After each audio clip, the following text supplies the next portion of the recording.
السلام علیکم ورحمۃ اللہ وبرکاتہ، نحمدہ ونصلی علی رسولہ الکریم، اما بعد فاعوذ باللہ من الشیطان الرجیم، بسم اللہ الرحمن الرحیم، رب اشرح لی صدری ویسر لی امری واحلل عقدۃ من لسانی یفقہوا قولی۔ یہ تو ہم سب جانتے ہیں کہ اللہ سبحانہ تعالیٰ ہی ہمارا خالق ہے، وہی ہمارا مالک ہے، اسی کے پاس ہم نے واپس جانا ہے۔ بس تھوڑے عرصے کے لیے اس نے ہمیں اس زمین پر بھیجا ہے اور یہ دیکھ رہا ہے کہ ہم کرتے کیا ہیں، ہم اپنا یہ وقت کس طرح گزارتے ہیں، اللہ کی مرضی، اللہ سبحانہ تعالیٰ کی پسند کے مطابق گزارتے ہیں یا اپنی خواہشات پوری کرتے ہوئے گزارتے ہیں۔ تو جیسی ہماری زندگی ہوگی ویسا ہی ہمارا انجام ہوگا اور اسی کے مطابق اگلی زندگی ہوگی، درجات کی بلندی بھی اسی کے مطابق ہوگی جس کے لیے ہم یہاں کوشش کریں گے۔ تو بہت ضروری ہے کہ ہم سب اپنے اپنے کاموں کا جائزہ لیں اور یہ دیکھتے رہیں کہ ہمارے دن رات، شب و روز کس طرح گزر رہے ہیں۔ کیا ہم واقعی سیدھے راستے پر ہیں یا ہم اس راستے سے ہٹے ہوئے ہیں؟ جہاں تک سیدھے راستے کی بات ہے تو یہ ہمیں علم سے ہی پتہ چلتا ہے، اور اللہ سبحانہ تعالیٰ نے قرآن مجید کی ابتدا میں ہی جو ہمیں دعا سکھائی ہے اس میں ہم دیکھتے ہیں اللہ تعالیٰ فرماتے ہیں اہدنا الصراط المستقیم صراط الذین انعمت علیہم غیر المغضوب علیہم ولا الضالین۔ اے اللہ ہمیں سیدھا راستہ دکھا، ان لوگوں کا راستہ جن پر تو نے انعام کیا، ان کا نہیں جن پر تیرا غضب ہوا، اور نہ ہی بھٹکے ہوئے لوگوں کا راستہ۔ تو ہم یہی دعا مانگتے ہیں کہ یا اللہ ہمیں ان لوگوں کے راستے پہ چلا جن پر تیرا انعام ہوا، جن سے تو راضی ہوا، جن سے تو خوش ہو گیا۔ تو وہ لوگ کون ہیں؟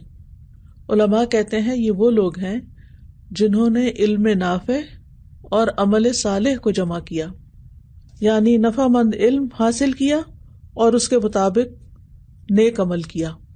اور صرف اتنا ہی نہیں، دعا مزید بھی تفصیلی دعا ہے کہ غیر المغضوب علیہم، ہمیں ان لوگوں کے راستے پر نہ چلا جن پہ تیرا غضب ہوا۔ اور یہ کون لوگ ہیں؟ یہ وہ لوگ ہیں جنہوں نے علم تو لیا لیکن عمل نہیں کیا، عمل چھوڑ دیا، جس کی مثال سورۃ الجمعہ میں آتی ہے۔ اللہ سبحانہ تعالی ہمیں ان کے بارے میں بتاتے ہیں کہ مثل الذین حملوا التوراۃ ثم لم يحملوها كمثل الحمار يحمل اسفارا بئس مثل القوم الذین كذبوا بآیات اللہ واللہ لا يهدی القوم الظالمین۔ جن لوگوں کو تورات کا حامل بنایا گیا پھر انہوں نے یہ بوجھ نہ اٹھایا، ان کی مثال اس گدھے کی سی ہے جو کتابیں اٹھائے ہوئے ہو۔ اس سے بھی بری مثال ان لوگوں کی ہے جنہوں نے اللہ کی آیات کو جھٹلا دیا، اور اللہ ظالم لوگوں کو ہدایت نہیں دیتا۔ تو اس میں آپ دیکھیے کہ کچھ لوگ تو ظالم ہیں جنہوں نے اللہ کی آیات کو جھٹلا دیا۔ الحمدللہ ہم اللہ تعالیٰ کی آیات کو مانتے ہیں، ان کو جھٹلاتے نہیں ہیں۔ کیا واقعی ماننے کے بعد، سیکھنے کے بعد ان پہ عمل بھی کرتے ہیں؟ کیونکہ یہاں کیا بتایا جا رہا ہے کہ جو صرف پڑھتا جائے، علم اکٹھا کرتا جائے لیکن اس کا عمل نہ بدلے، اس کا اخلاق نہ بدلے، تو پھر وہ کیسا ہے؟ جیسے گدھا۔ گدھے کی عقل کم ہوتی ہے نا، اور وہ صرف بوجھ اٹھانے کے کام آتا ہے۔ تو ایسا شخص بھی گدھے کی طرح ہے جو اپنے علم سے فائدہ نہیں اٹھاتا اور اپنے اوپر بوجھ لاتا چلا جا رہا ہے۔ اور اسی طرح ہمیں ان لوگوں کے طریقوں سے بھی بچنے کا حکم دیا گیا کہ جنہوں نے علم حاصل ہی نہیں کیا لیکن ویسے نیک عمل کرتے رہے، یعنی بدعات ایجاد کرتے رہے۔ تیسری قسم کے لوگ وہ ہیں جنہوں نے کچھ عمل تو کیے، یعنی خیر کے کچھ کام کیے لیکن اپنی مرضی کے کیے، خود سے ایجاد کر لیے۔ تو یہ لوگ ضالون میں سے ہیں جنہوں نے خود سے عمل ایجاد کیے اور علم کو چھوڑ دیا۔ اور اس کی مثال سورۃ الحدید میں آتی ہے، ثم قفینا علی آثارہم برسلنا وقفینا بعیسی ابن مریم وآتیناہ الانجیل وجعلنا فی قلوب الذین اتبعوہ رأفۃ ورحمۃ ورہبانیۃ ابتدعوها ما كتبناها علیہم۔ الا ابتغاء رضوان اللہ فما رعوها حق رعایتها فآتینا الذین آمنوا منہم اجرہم وکثیر منہم فاسقون. پھر ہم نے ان کے نقش قدم پر پے در پے اپنے رسول بھیجے اور ان کے پیچھے عیسیٰ ابن مریم کو بھیجا علیہم السلام، اور اسے انجیل دی، اور ہم نے ان لوگوں کے دلوں میں جنہوں نے اس کی پیروی کی، یعنی نصارہ جو ہیں، کرسچن جو ہیں، ان کے دلوں میں نرمی اور مہربانی رکھ دی، اور دنیا سے کنارہ کشی تو انہوں نے خود ہی ایجاد کر لی. مطلب یہ کہ نیکی کے نام پر انہوں نے ایک چیز خود ایجاد کر لی کہ دنیا چھوڑ دیں. ہم نے اسے ان پر نہیں لکھا تھا مگر اللہ کی رضا حاصل کرنے کے لیے انہوں نے یہ کام کیا. پھر انہوں نے اس کا خیال نہ رکھا جیسے کہ اس کا خیال رکھنے کا حق تھا، کیونکہ جب انسان اپنے لیے کوئی خود دین ایجاد کرتا ہے تو پھر وہ اس کے لیے ایک بوجھ ہوتا ہے اور اس کو نبھانا بھی ایک مشکل کام ہوتا ہے. اللہ سبحانہ وتعالیٰ نے جو دین ہمیں دیا ہے وہ دین ہے کہ جس پر ہم واقعی عمل کر سکتے ہیں، جو ہمارے لیے مشکل نہیں ہے، آسان ہے. تو بہرحال اللہ تعالیٰ فرماتے ہیں کہ تو ہم نے ان لوگوں کو جو ان میں سے ایمان لائے ان کا اجر دے دیا اور ان میں سے بہت سے نافرمان ہیں.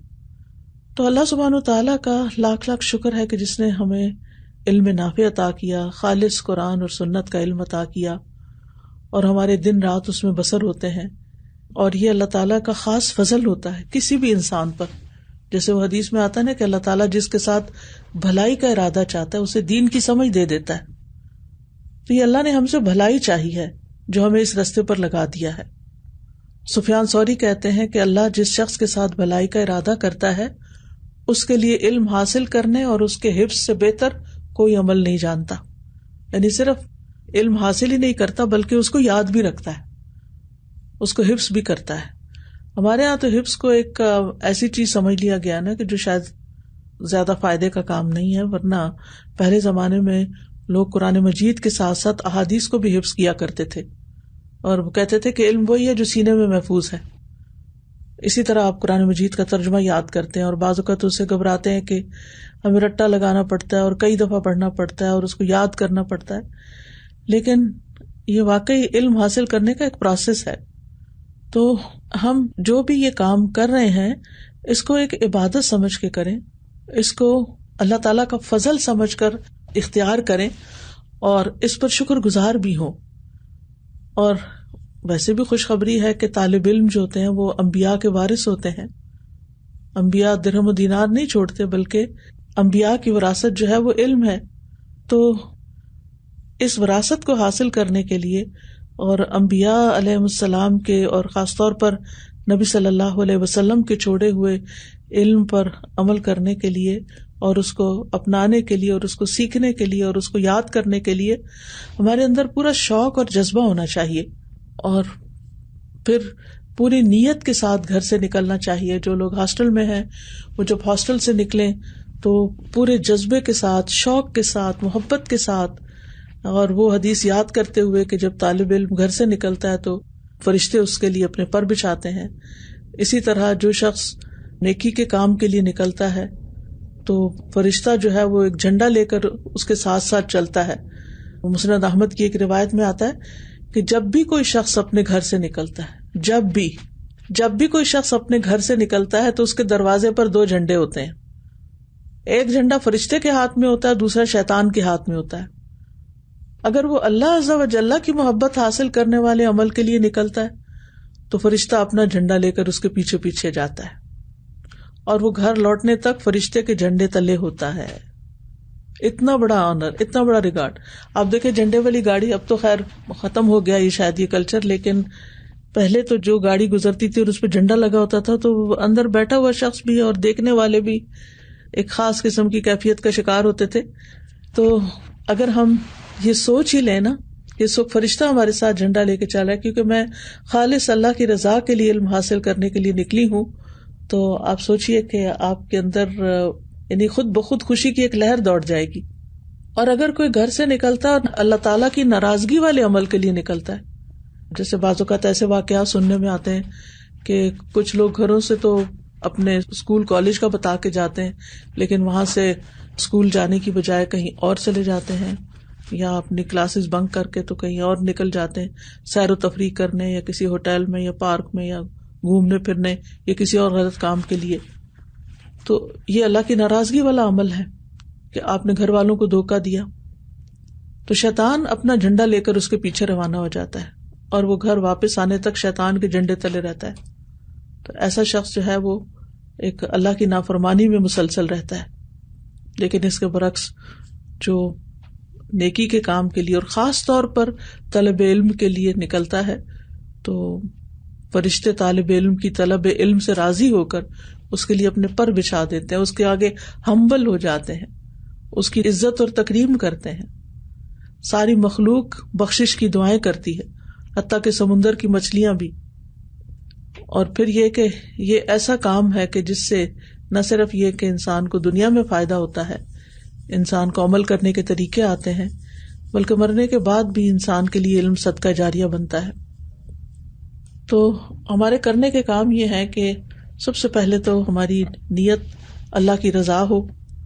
اس علم کو سیکھنے کے لیے کوئی دنیا کا مال کمانا یا نام بنانا یا لوگوں میں کوئی روب جھاڑنا کہ میں عالمہ کا کورس کیے ہوئے ہوں یا بہت کچھ جانتی ہوں, یہ سب سے کوئی چیز نہ ہو. اور پھر یہ کہ ایسا علم سیکھا جائے جس سے فائدہ ہو. ہر سبجیکٹ پڑھتے ہوئے ضرور اپنے آپ کو یاد دہانی کرائیں, غور کریں کہ اس کو پڑھنے کا کیا فائدہ, اس سے مجھے کیا حاصل ہوگا. تو اگر سمجھ نہیں آتا, مقصد نہیں پتا, تو آپ اپنے ٹیچر سے پوچھیں کہ آپ ہمیں یہ کیوں پڑھا رہے ہیں. اور ٹیچر کا بھی یہ کام ہے کہ وہ ضرور ایکسپلین کرے کہ یہ سبجیکٹ جو آپ کو پڑھایا جا رہا ہے اس کے پڑھنے سے آپ کو یہ اور یہ فائدہ ہوگا, تاکہ پورے ذوق و شوق کے ساتھ اس کو پڑھا جا سکے. پھر اس طرح یہ کہ جو آپ کو حق کی بات پتہ چلتی جائے, خیر کی بات پتہ چلتی جائے, مثلا آپ فقہ پڑھ رہے ہیں, آپ تاریخ پڑھ رہے ہیں, یا آپ قرآن کی آیات پڑھ رہے ہیں, احادیث پڑھ رہے ہیں, تو پھر یہ کہ دل اس کے آگے جھک جائے. کیونکہ اہل علم کی خصوصیت یہ ہوتی ہے کہ وہ حق کو پا کر اس کے آگے اکڑتے نہیں ہیں, اس کو چیلنج نہیں کرتے یا اس کے اوپر بدگمانی نہیں کرتے کہ یہ یعنی ہمارے لیے بہت مشکل ہو گئی ہے, اب یہ بھی کرو اور وہ بھی کرو, بلکہ حق کے آگے جھکاؤ آتا ہے ان کا. اور جیسے سورۃ الحج میں آتا ہے وَلِيَعْلَمَ الَّذِينَ أُوتُوا الْعِلْمَ أَنَّهُ الْحَقُّ مِن رَّبِّكَ فَيُؤْمِنُوا بِهِ فَتُخْبِتَ لَهُ قُلُوبُهُمْ وَإِنَّ اللَّهَ لَهَادِ الَّذِينَ آمَنُوا إِلَىٰ صِرَاطٍ مُّسْتَقِيمٍ. اور تاکہ وہ لوگ جنہیں علم دیا گیا جان لیں کہ بے شک وہی تیرے رب کی طرف سے حق ہے, تو وہ اس پر ایمان لے آئیں, پس ان کے دل اس کے لیے جھک جائیں. اور بے شک اللہ ان لوگوں کو جو ایمان لائے یقیناً سیدھے راستے کی طرف ہدایت دیتا ہے.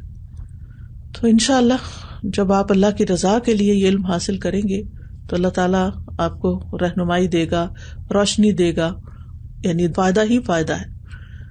اور پھر یہ ہے کہ ہم اپنے آپ کو ٹیسٹ بھی کریں کہ کیا اس علم کے آنے کے بعد میرے اندر اللہ کی خشیت پیدا ہوئی ہے, میرے اندر اللہ کا ڈر پیدا ہوا ہے, اور وہ ڈر کیسا کہ کیا وہ ڈر مجھے غلط کام سے روک دیتا ہے. عبداللہ بن مسعود کہتے ہیں کہ علم کے لیے یہی چیز کافی ہے کہ انسان کو اللہ کا خوف ہو, اور جہالت کے لیے یہی چیز کافی ہے کہ انسان اپنے علم پر غرور کرے. تو ہم کیا علم حاصل کر کے غرور کر رہے ہیں, یا ہمارے اندر ایک خشیت پیدا ہوئی ہے اور ہمارے دل کی حالت بدل رہی ہے؟ اس کا ضرور آپ جائزہ لیتے رہیں, کیونکہ جو اللہ کے متعلق جتنا زیادہ علم رکھتا ہے, اللہ کی کتاب کو جتنا زیادہ جانتا ہے, اتنا ہی زیادہ ڈرتا ہے. پھر اسی طرح یہ کہ چونکہ علم کے راستے پہ چلنے والا جنت کے راستے پہ چلتا ہے, اس چیز سے بھی اور اس خیال سے بھی آپ کو شوق ہو کہ میں الہدا نہیں جا رہی, میں اللہ کے دین کا علم حاصل کرنے جا رہی ہوں اور یہ جنت کے راستے کا سفر ہے. پھر اسی طرح یہ ہے کہ اس علم کے بعد ہمارے اندر لوگوں کے ساتھ معاملہ کرنے میں بھی عاجزی اور انکساری ہو. یعنی جب ہم لوگوں سے معاملہ کریں, چاہے اپنے سے بڑوں جیسے والدین ہیں یا استاد ہیں, تو ہمارے اندر ایک عاجزی پیدا ہو, عاجزی کے ساتھ معاملہ کریں, ہمبل ہوں, متواضع ہوں. اور اسی طرح اگر برابر والے ہیں تو ان کے ساتھ بھی اخلاق کے ساتھ بات کریں. بعض اوقات ہم اپنے فرینڈس کو فار گرانٹیڈ لیتے ہیں, ان کے ساتھ عجیب و غریب مذاق کرتے ہیں, بعض اوقات بدتمیزی کے ساتھ بلاتے ہیں, بعض اوقات ان کے ساتھ جھوٹے مذاق کرتے ہیں, ان کو پریشان کرتے ہیں اور سمجھتے ہیں کہ یہ سب فن ہے. یہ فن نہیں ہے, کسی مسلمان کا یہ اخلاق نہیں ہو سکتا. ہمیں اپنے ساتھیوں کے ساتھ بھی ایک اچھے اخلاق کے ساتھ بات کرنی چاہیے صحابہ کرام کا طریقہ دیکھیں کہ ان کے آپس کے تعلقات کیسے ہوا کرتے تھے. پھر اسی طرح یہ ہے کہ علم میں رسوخ حاصل کرنا چاہیے. اس کا مطلب یہ ہے کہ ہمیں سیکھتے ہوئے یہ ضرور دیکھنا چاہیے کہ میرے اندر علم کی پختگی آ رہی ہے, جو میں پڑھ رہی ہوں مجھے یاد بھی ہے, اور مزید گہرائی سے سمجھ رہی ہوں, یا سمجھ ہی نہیں آیا اور صرف پاس کرنے کے چکر میں ہوں. یہ نہیں ہونا چاہیے, ٹھیک ہے. اور جو شخص علم کو واقعی پختگی کے ساتھ حاصل کرنا چاہتا ہے تو پھر وہ اس کے لیے محنت بھی کرے گا, خوب مشقت اٹھائے گا.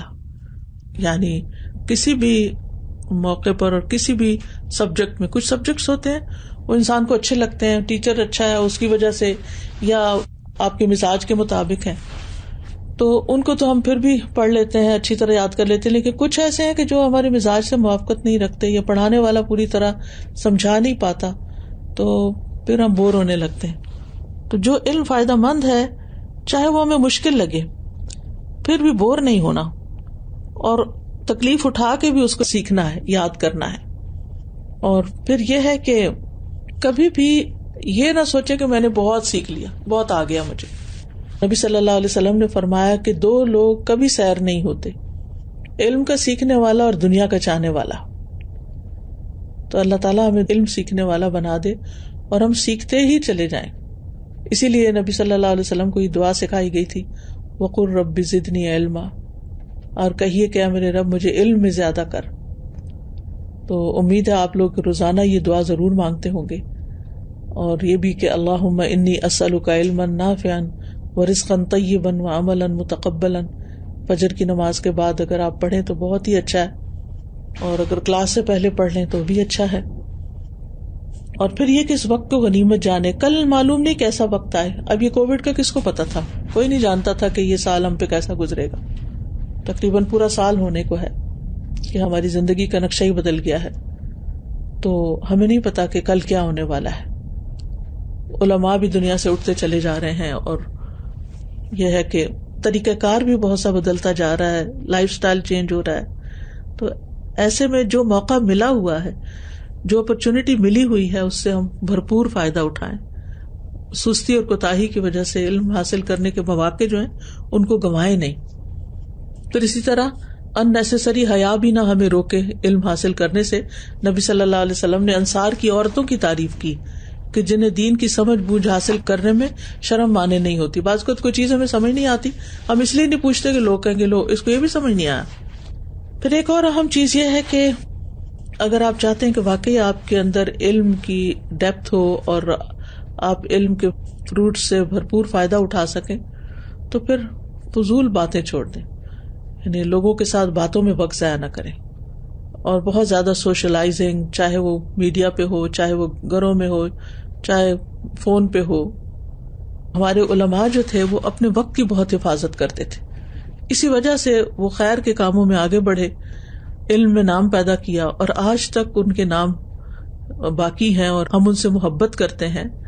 ہم اپنے آپ کو دیکھیں کہ ہم کہاں کھڑے ہیں, اور اس میں ایک بہت بڑی وجہ آگے نہ بڑھنے کی کسی کی بھی یہ ہوتی ہے کہ وہ اپنے وقت کو غیر فائدہ مند چیزوں میں ضائع کرتا ہے.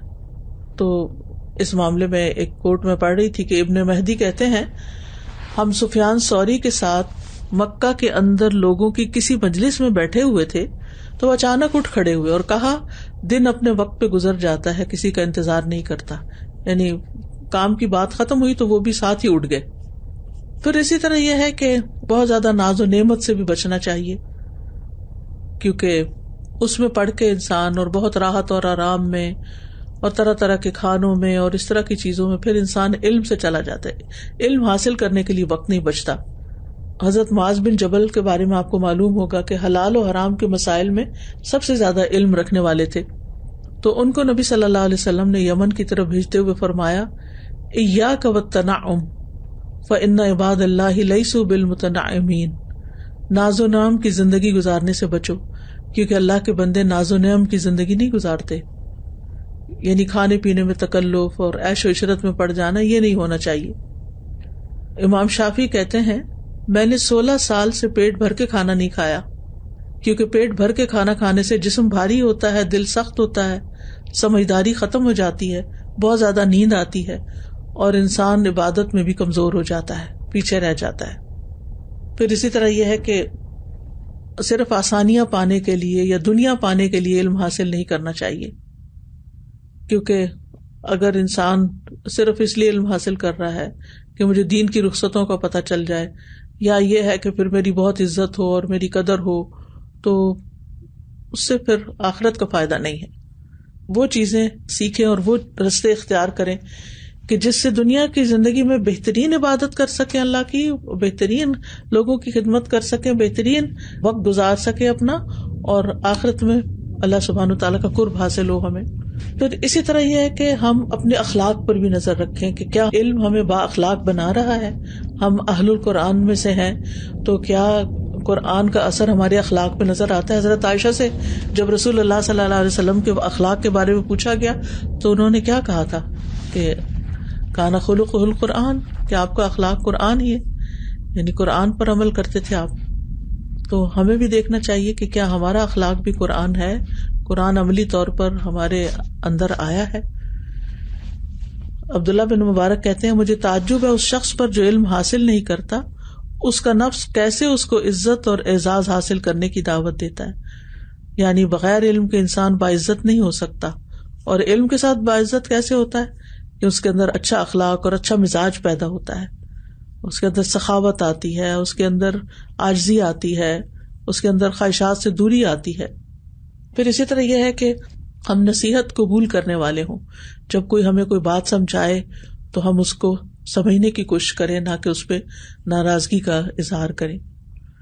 پھر اسی طرح یہ کہ نبی صلی اللہ علیہ وسلم کی دعا پانے کے لیے علم کو یاد کر کے آگے بھی پھیلائیں.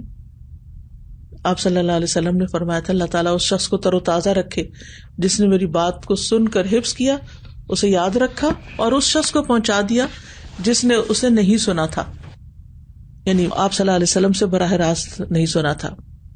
اور پھر اسی طرح یہ ہے کہ جب دوسروں کو سکھانا شروع کریں تو ان چیزوں پر خود بھی ہم عمل کرنے والے ہوں. برا نمونہ بن کے دین کی دعوت کے کام کو ہم نقصان نہ دینے والے ہوں، یعنی طالب علمی کے زمانے میں بھی اور تعلیم دینے کے زمانے میں بھی، دونوں طرح سے. اور پھر یہ ہے کہ شیطان کی چالوں سے بچیں. بعض اوقات ہم بڑے اچھے جذبے سے کام شروع کرتے ہیں لیکن کچھ عرصے کے بعد جذبہ ٹھنڈا ہو جاتا ہے اور شیطان حاوی ہو جاتا ہے، وہ ہمیں ڈسٹریکٹ کر دیتا ہے اور ہم اصل مقصد سے ہٹ کے ادھر ادھر دوستیوں میں پڑ جاتے ہیں یا کوئی اور کام کرنے لگتے ہیں، اور علم جو ہے وہ پیچھے چلا جاتا ہے. تو اس سے بھی پرہیز کرنا چاہیے. اور پھر یہ کہ اپنا جائزہ لیتے رہنا چاہیے کہ کیا میں نمازوں کو اپنے وقت پر پڑھ رہی ہوں، اطمینان سے پڑھ رہی ہوں، اپنے طور پر روزانہ قرآن کی تلاوت کرتی ہوں، یہ صرف سبجیکٹ کا ہی پڑھ لیتی ہوں. سورہ زمر کی کل آیت مجھے بہت اچھی لگی، الذین یستمعون القول فیتبعون احسنہ. تو اس میں علماء لکھتے ہیں کہ خوشخبری دے دو میرے بندوں کو جو بات کو غور سے سنتے ہیں، توجہ سے سنتے ہیں.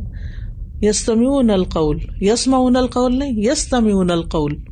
اور یہ تو آپ کو معلوم ہے نا کہ فعل میں حروف کا اضافہ معنی میں شدت پیدا کر دیتا ہے، یعنی خوب غور سے بات سنتے ہیں. اور قول سے مراد قرآن مجید بھی ہے، اور قول سے مراد کوئی اچھی بات بھی ہے جو کام کی بات ہو. تو یعنی کسی سے جب بات کر رہے ہوتے ہیں تو اس کی بات پر دھیان دیتے ہیں، متوجہ ہوتے ہیں.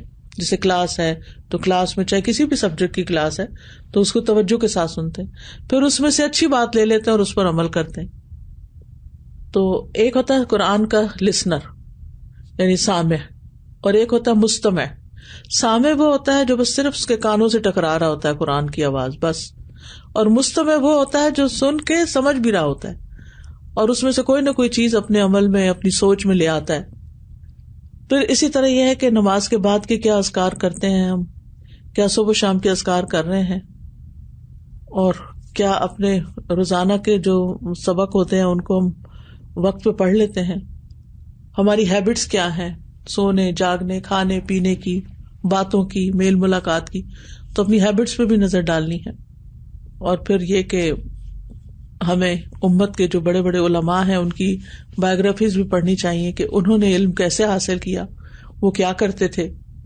یعنی جو صحابہ تھے، تابعین تھے، تبع تابعین تھے، سلف صالحین تھے. امام شافعی جو تھے رات کے 3 حصے کرتے تھے، 1/3 علم سیکھنے کے لیے، 1 عبادت کے لیے، 1 سونے کے لیے.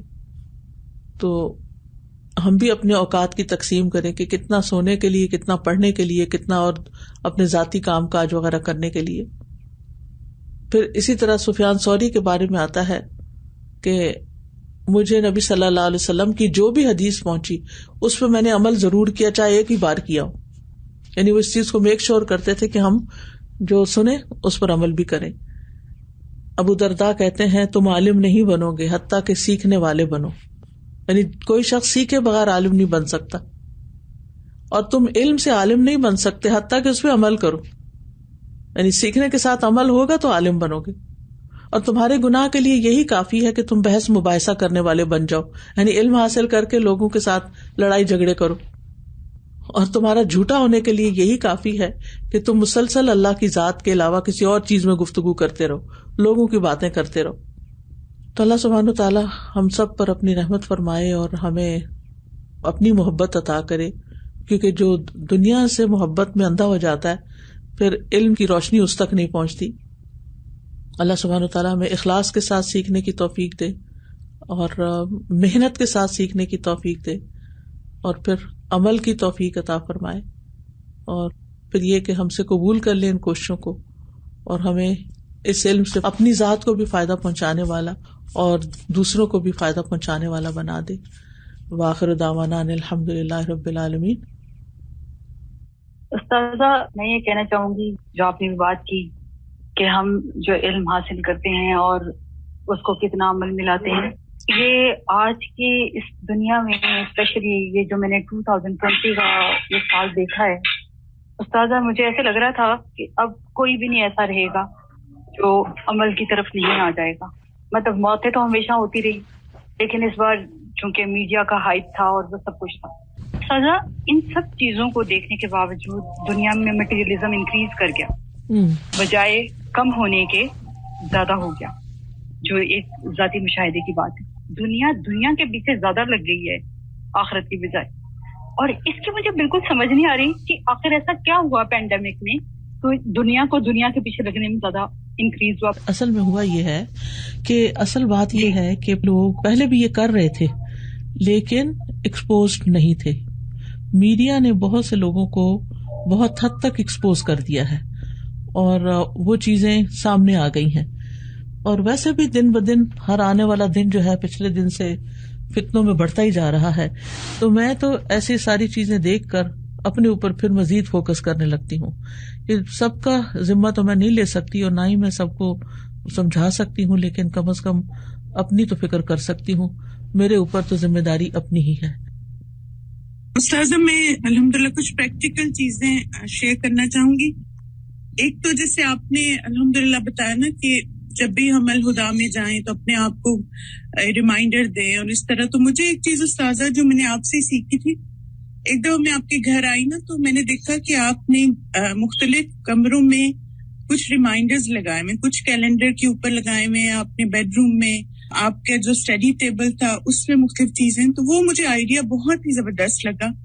پھر میں نے بھی گھر آ کے اسی طرح کیا کہ گھر کے مختلف حصوں میں نا پوسٹ نوٹس پہ جیسے ریمائنڈرز لگا لی. جیسے مثلاً جو پڑھنے کا کمرہ ہے وہاں پہ اپنے لیے لکھ لیا کہ قرآن کے ساتھ گزارا ہوا ہر لمحہ عبادت ہے اور میں یہ کام اللہ کی رضا کے لیے کر رہی ہوں. پھر اسی طرح اپنے لیونگ روم میں جیسے خاص طور پہ گھر والوں کے ساتھ بات کرتے ہوئے انسان بعض وہ احتیاط نہیں کرتا. آپ نے کی بھی بات کی نا کہ فضول باتوں اور کاموں کو چھوڑنا ہے. تو اس ریمائنڈر نے مجھے بہت ہیلپ کی کہ میری ہر بات اور عمل سے میرے گھر والے سیکھ رہے ہیں. تو کوئی بھی جواب دینے سے پہلے، کوئی بھی کام کرنے سے پہلے نا میں ایک دفعہ اپنے آپ سے ضرور سوال کرتی ہوں کہ میں قرآن کی اسٹوڈنٹ ہوں اور میرے گھر والے جو ہے نا میرے جواب سے بھی سیکھیں گے، میرے ریئیکشن سے بھی سیکھیں گے. تو مجھے ویسے جواب دینا اور ویسے ریئیکٹ کرنا ہے جیسے اللہ سبحانہ تعالیٰ نے سکھایا اور اللہ کے رسول نے سکھایا. پھر اسی طرح استاذ جیسے کچن ہے تو کچن میں کچھ ریمائنڈرز ہم اپنے لیے لکھ کے لگا سکتے ہیں. مثلاً جو اسٹوڈنٹس جو ہیں وہ ان میرڈ ہیں تو مثلاً وہ اگر یہ سوچیں کہ گھر والوں کی خدمت کرنا نبی صلی اللہ علیہ وسلم کی سنت میں سے ہے، اور جو سسٹرز میرڈ ہیں اور جو کھانا وغیرہ پکاتی ہیں تو وہ اگر ایسا ریمائنڈر لکھ لیں کہ کھانا پکانا جو ہے وہ جنت میں لے جانے والے کاموں میں سے. تو الحمدللہ جب ہم مسلسل ایسی چیزیں دیکھتے رہتے نا, کیونکہ ہم انسان ہیں, ہم بھول جاتے, لیکن ایسے آن اینڈ آف چیزیں دیکھنا الحمدللہ مجھے اس نے بہت ہیلپ کیا. اور ایک استاذہ یہ کہ جیسے آپ نے جو کہا نا کہ اپنے اوقات کو بھی مقرر کریں فضول کاموں کو چھوڑنے کے حوالے سے, تو میں نے استاذہ کہیں پڑھا تھا کہ ڈسٹریکشنز کو کیسے اوور کم کریں نا, تو اس میں ایک ٹپ جو مجھے بہت فائدہ مند لگی وہ یہ تھا کہ بعض دفعہ ہمیں سوشل میڈیا کی ایڈکشن ہو جاتی ہے, جیسے ہر وقت ہم فیس بک پہ یا انسٹاگرام ان کو بار بار ہم چیک کرتے ہیں. تو اس میں انہوں نے کہا کہ اگر آپ مثلاً آپ کو ایسی ایڈکشن ہے کہ ایوری آور آپ ایک دفعہ فیس بک کھول رہے ہیں یا انسٹاگرام کھول رہے ہیں, تو یہ ایڈکشن کے لیول میں آتا ہے. تو آپ اپنے سیل فون سے ان دونوں کو ڈیلیٹ کر دیں اور پھر آپ اپنے لیپ ٹاپ سے چیک کریں اس کو, یعنی جب بھی فیس بک پہ جانا ہے یا انسٹاگرام پہ جانا ہے, اور پھر جب آپ اس کو اوور کم کر دیں پھر آپ دوبارہ سے ایپ کو انسٹال کریں. تو یہ استاذہ بہت ایک زبردست چیز ہے, ورنہ یہ کہ جب ہمارے فون پہ یہ ایپس ہوتے ہیں نا تو انکانشیسلی ہم بار بار وہاں جاتے, ادھر ہی ہاتھ جاتا ہے بار بار. بالکل, بس استاذہ یہ باتیں شیئر کرنی تھی. بارک اللہ فیک کی پیاری. جزاک اللہ. استاذہ جی, میں نے ایک دفعہ پڑھا تھا کہ علم کا جو حقیقی طالب ہے اس کے لیے 4 چیزیں اہم ہیں. ایک تو یہ کہ وہ اللہ تعالیٰ کے لیے اخلاص رکھے, دوسرا یہ کہ وہ علم میں مسلسل محنت کرے, تیسرا یہ کہ محنت میں بھی وہ بلند ہمتی دکھائے, اور چوتھا یہ کہ اپنے اساتذہ کا ادب و احترام کرے. جب وہ یہ کرے گا تو انشاءاللہ علم کے جو سارے فوائد ہیں وہ اسے حاصل ہوں گے انشاءاللہ. جزاک اللہ خیرن. استاذہ جی, میں علم کے حوالے سے یہ کہنا چاہوں گی کہ اس کے لیے ہمیں اپنے آپ کو بہت تھکانا پڑتا ہے. جب تک ہم علم کے لیے اپنے آپ کو تھکاتے نہیں ہیں تو ہمیں وہ روح علم کی حاصل نہیں ہو پاتی. تو اس حوالے سے ایک کوٹیشن میں نے پڑھی تھی, بہت اچھی مجھے لگی. وہ یہ تھی, لا علم من تعب خیر من جہل مع راحت, کہ وہ علم جو تھک کر یا اپنے آپ کو مشقت کے ساتھ حاصل ہوتا ہے وہ بہت بہتر ہے اس جہالت سے جو راحت کے ساتھ حاصل ہو جاتی ہے. ابھی تو یہ ہمارا انیشل ہے, یعنی کہ بہت سارے میڈیمز ہیں, ان میں بہت سارے فتنے موجود ہیں. میں کبھی سوچتی ہوں کہ میں اپنا فیس بک ختم کر دوں. اصل بات یہ ہے کہ کوئی بھی چیز جو ہے نا, کوئی بھی جو ٹولز ہوتے ہیں, جیسے چھری ہے, تو چھری آپ کسی کو مار بھی سکتے ہیں اور قتل بھی کر سکتے ہیں, اور اس کے ساتھ اس سے فائدہ مند چیزیں بھی کر سکتے ہیں. تو فتنے تو ہر جگہ موجود, گھر کے اندر بھی ہے, باہر بھی. پہلے تو باہر ہوتے تھے, اب گھر کے اندر ہے. ہمیشہ ہر چیز کے بارے میں اپروچ یہ رکھیں کہ میں اس کو بہتر کیسے استعمال کر سکتی ہوں. بڑی بڑی باتیں سوچنے کی بجائے چھوٹے چھوٹے سٹیپ لیں, اپنے اوپر سب سے پہلے غور کریں, اپنی نمازوں پہ, اپنی عبادات پہ, اپنے اخلاق پہ, کہ علم کے بعد میرے اندر کیا کیا تبدیلی آ رہی ہے. اور پھر اس کے بعد یہ ہے کہ دوسروں کو صرف زبان سے نہیں, صرف میڈیا کے ذریعے نہیں, بلکہ سب سے بڑی بات یہ کہ اپنے عملی نمونے کے ذریعے اپنے اندر کی اصلاح کے اثرات سے دوسروں کی اصلاح کی فکر کریں. مجھے آج آپ کی ایک بات بہت کلک کیا ہے کہ ہم علم کا دوسروں سے اس لیے نہیں پوچھتے کہ وہ کیا سوچیں گے کہ ہمیں اس کے بارے میں نہیں پتا, ہم شرم کر جاتے ہیں, اور ہمیں یہ چیز نہیں ہوتی کہ ہم اس کو خسارے میں لے کے جا رہے ہیں, ہم علم حاصل نہیں کر سکیں گے, ہم شرم کرتے ہیں. ہمیں اس چیز کو اپنے اندر سے ختم کرنا چاہیے. جی بالکل, انشاءاللہ, کیونکہ جب اپنی کسی بھی کمزوری کا پتہ چلے تو پھر فوراً طریقے سوچیں کہ اس کو میں نے کس طرح دور کرنا ہے تاکہ میں آگے بڑھ سکوں. اصل میں تو مقام اللہ کی نظر میں دیکھنا چاہیے, جب تک لوگوں کا خوف رہے گا آگے نہیں بڑھ سکیں گے. سادہ, میرا سوال آپ سے یہ تھا کہ جسے ہم نیت کرتے ہیں, صاحب نے بتایا کہ نیت کرنی چاہیے کہ مقصد جنت کا حصول ہو, تو کیا ہمیں یہ ڈیلی کرنی ہوتی ہے؟ کیونکہ اکثر ہم ڈیلی شعوری طور پہ نہیں یہ کام کر رہے ہوتے, بس ہم ایک روٹین میں پڑھ رہے ہوتے ہیں. جی, اگر ڈیلی کریں تو اس سے آپ ہمیشہ فریش رہیں گے. کہیں لکھ کے لگا لیں, یہ اپنی ہیبٹ میں کسی طرح لے آئیں, تو انشاءاللہ آپ دیکھیں گے کہ آپ کی زندگی میں بہت بڑا فرق آئے گا. کیونکہ نیت اصل میں کیا ہے, ایک اندر کا تعلق ہے اللہ سبحانہ و تعالیٰ سے, کہ آپ کے دل میں ہر دم اللہ کی یاد رہتی ہے, اور ہر کام کرنے سے پہلے آپ اس کی طرف رجوع کرتے ہیں کہ اللہ آپ کے لیے, اللہ آپ کے لیے. الحمدللہ, آپ سے بہت کچھ سیکھا استاذہ. آپ نے جو بات کی کہ علم پہلے حاصل کرو اور پھر اس کو پہنچاؤ, میں کوشش تھوڑی بہت کرتی ہوں استاذہ, لیکن آپ سے 2 ٹپس, یہ کہ علم حاصل کرنے میں جو مجھے مددگار ہو, اور دوسرا کہ میں اس علم کو دوسروں تک پہنچانے کے لیے مجھے ایک ٹپ دے دیجیے. جی, ایسا ہے کہ اپنے اوقات مقرر کریں اور ان سے آگے پیچھے نہ ہو جس میں آپ مزید سیکھیں. اور سکھانے کے لیے بھی اپنا وقت مقرر کریں، اور جو آپ کو واقعی آتا ہو صرف اتنی بات کریں. اگر آپ بچوں کو پڑھا سکتے ہیں یا آپ کسی اپنے سرونٹ کو یا کسی اور کو، تو تھوڑے سے شروع کریں. ایگزیکٹ یہ ٹاپک نہیں، مجھے ایک تو یہ پلیز بتائیے کہ جب نماز میں اللہ کو دیکھو یا اللہ ہمیں دیکھ رہا ہے؟ اللہ ہمیں دیکھ رہا تو ایزی ہے، اللہ کو ہم کیسے دیکھ سکتے ہیں؟ دوسرا میرا سوال یہ ہے کہ یہ وسعت جو ہے کہ میری وسعت میں یہ نئی چیز ہے، لوگ بھی انکار کرتے ہیں میری وسعتوں میں نہیں ہے، خود بھی یہ وسعتوں کا اسٹیمیٹ کیسے لگایا جا سکتا ہے کہ کسی کی کتنی وسعت ہے؟ پلیز.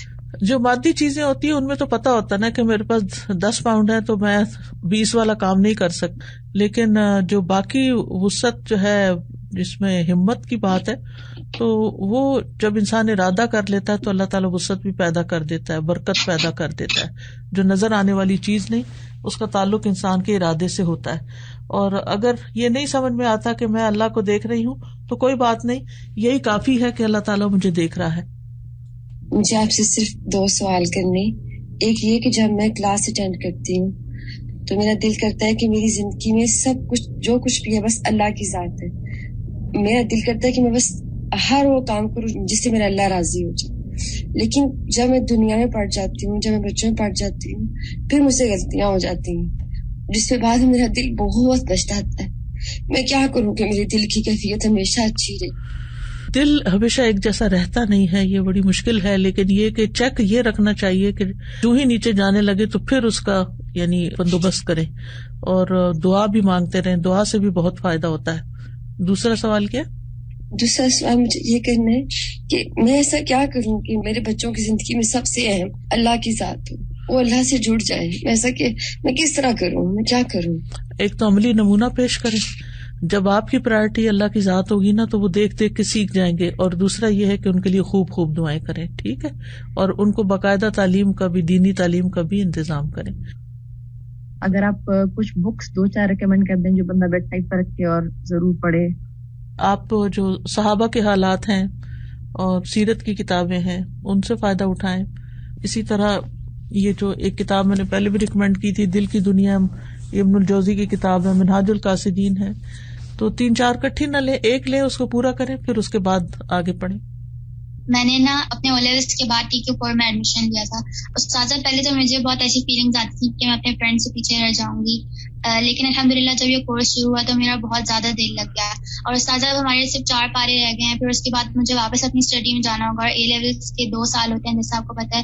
استاذہ میرا یہ سوچ کے دل بہت زیادہ اداس ہوتا ہے، اور ابھی بھی میں ذرا سا پارے ٹائم ہو تو میرا بہت دل اداس ہوتا ہے، مجھے لگتا ہے میں اپنا ٹائم بہت زیادہ ضائع کر رہی ہوں. تو جب میں یہ سوچتی ہوں کہ میرے 2 سال ابھی A-levels کے ہیں، اور مجھے آپ ایسا ہے کہ ویکینڈ کے کورس کو دوبارہ جوائن کر لیں، ٹھیک ہے، ویکینڈ کا کورس یا حدیث کورس یا ویکینڈ پہ جو چیزیں ہوتی ہیں صرف خود نہیں اپنی اور فرینڈس کو بھی لے کر آئے انشاءاللہ تعالی. ربنا لا تزغ قلوبنا بعد اذ هديتنا وهب لنا من لدنك رحمة انك انت الوهاب. جزاكم الله خيرا. سبحانك اللهم وبحمدك اشهد ان لا اله الا انت استغفرك واتوب اليك. السلام علیکم ورحمۃ اللہ وبرکاتہ.